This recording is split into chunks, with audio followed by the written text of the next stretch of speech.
One hadith mentions that one of the tabi'un was in Kufa, and Kufa was the land of Ibn Mas'ud. Ibn Mas'ud established his madrasa in Kufa. The greatest sahabi of Kufa was Ibn Mas'ud, and he died in Kufa as well.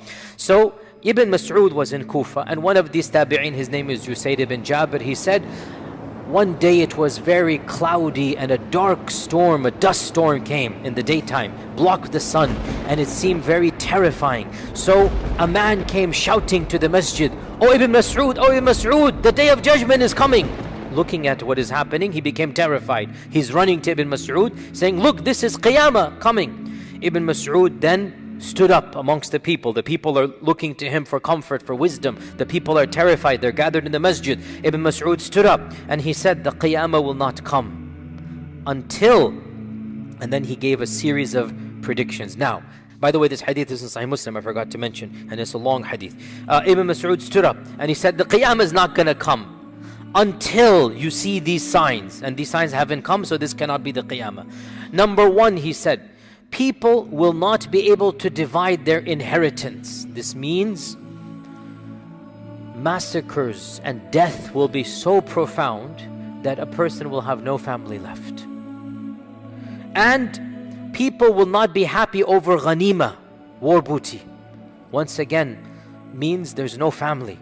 And this is explicitly mentioned, we'll talk about it. Then he pointed towards Asham, Syria. He is in Iraq. He points towards the land that is known as Sham. And he said, and an enemy will gather forces against the Muslims, and the Muslims will gather forces against them. A man in the audience said, "Do you mean Ar-Rum, the Romans?" He said, "Yes." Now the Romans refers to European civilization, the Christian empires. And there's no problem extrapolating the concept of Romans to the modern nations that look up to that empire as being their, if not biological, their theological and their intellectual ancestors. We all know, went over this as well. So the term Rome can de facto apply to the majority civilization, the superpowers of our times. So, and by the way, this is interesting because again, these are predictions that we are now seeing taking place. So Ibn Mas'ud said, "Yes, I mean the Romans. And at that time there will be a severe fighting, a fierce fighting. The Muslims will send a battalion to fight to death, and they will not return. They will die. They will fight until night. Neither side will be victorious over the other. On the second day, the Muslims will send another battalion, and they will fight to death, and they will not return victorious. On the third day, the same thing will happen. And then on the fourth day, so for 3 days, Muslims are going in, and it is going to be massacre after massacre. Nobody will remain alive from the first batches that go. On the fourth day, Allah Azza wa Jal will grant victory to the Muslims, and the enemy will be defeated. So there will be 4 days of battle somewhere in Bilad al-Sham. Now, is this the great Armageddon, or is this the precursor to the Armageddon? This is not the great Armageddon, it looks like. This is the precursor. This is a massive war that will take place before the Armageddon. Now the hadith goes on, and this is from the statement. This will be a battle the likes of which have never seen before. This is very terrifying. In human history, no battle has taken place that is more terrifying and more severe than that battle that will take place towards the end of times. And then Ibn Mas'ud said, and this is so powerful, and it's not Ibn Mas'ud, it is from the Prophet ﷺ, so much so that a bird that will fly over them will fall down dead. Now, you tell me, before I move on, you tell me, no matter how many people are killed by the swords on this land, will it affect a bird in the heavens? No. What will affect a bird in the heavens? Not swords. Get the point. Not swords.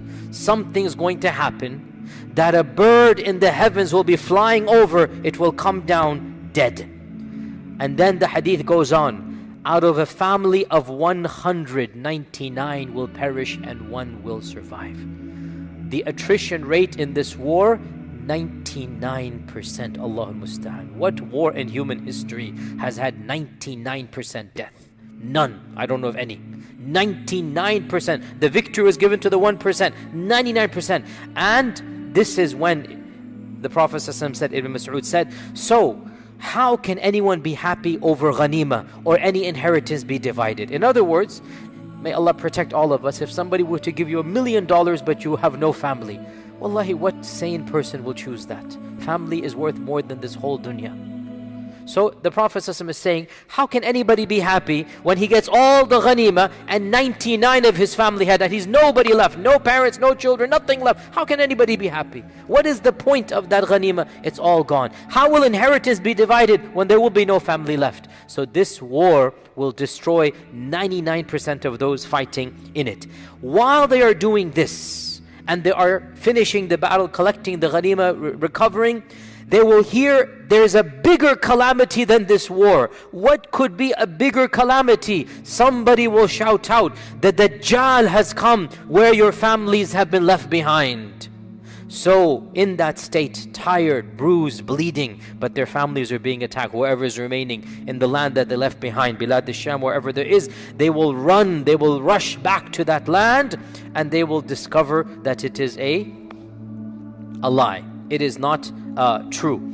And in one hadith it is mentioned that they will send their 10 best horsemen to go verify that news, the 10 fastest horsemen. And then the Prophet ﷺ said, I know their names and the names of their forefathers and the colors of their horsemen, the colors of their horses, and they will be the best horsemen on the face of this earth. Now, does this mean we will go back to horses and swords? If there is that type of war, in all likelihood we will. If there is that type of war, when nuclear weapons and whatnot and every side and whatnot, then we will go back to those days when there was no electricity and whatnot. We're going to go back to this. Or is it possible that when the Prophet is saying horse, he means a vehicle? This is also possible. It's not too much of a stretch, and Allah knows best. So this hadith mentions, now, does this hadith mention the Mahdi? Yes or no? No, it does not.